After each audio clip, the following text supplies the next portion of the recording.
Jérémie, chapitre 39.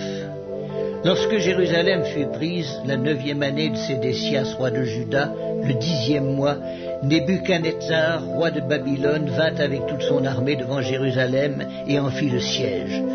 La 11e année de Sédécias, le 9e jour du 4e mois, la brèche fut faite à la ville. Tous les chefs du roi de Babylone s'avancèrent et occupèrent la porte du milieu.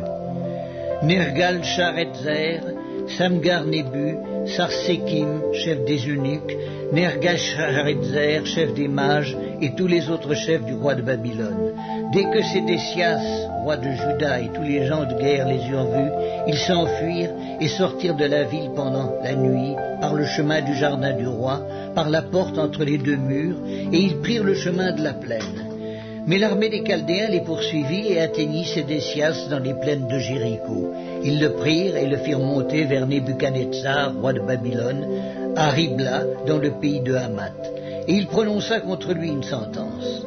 Le roi de Babylone fit égorger à Ribla les fils de Sédécias en sa présence.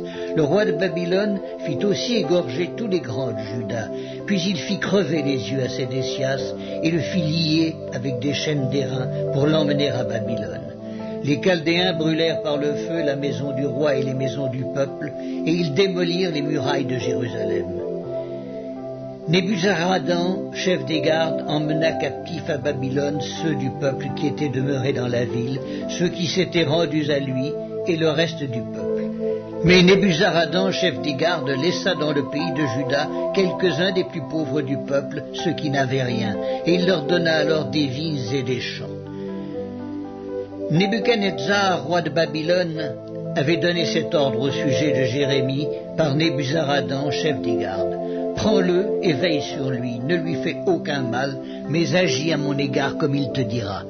Nebuzaradan, chef des gardes, Nebuchadnezzar, chef des eunuques, Nergal-Sharezer, chef des mages, et tous les chefs du roi de Babylone envoyèrent chercher Jérémie dans la cour de la prison, et ils le remirent à Guédalia, fils d'Akikam, fils de Shaphan, pour qu'il fût conduit dans sa maison.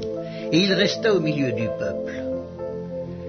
La parole de l'Éternel fut adressée à Jérémie en ces mots, pendant qu'il était enfermé dans la cour de la prison. Va, parle à Ebed-Mélec l'Éthiopien, et dis-lui, ainsi parle l'Éternel des armées, le Dieu d'Israël.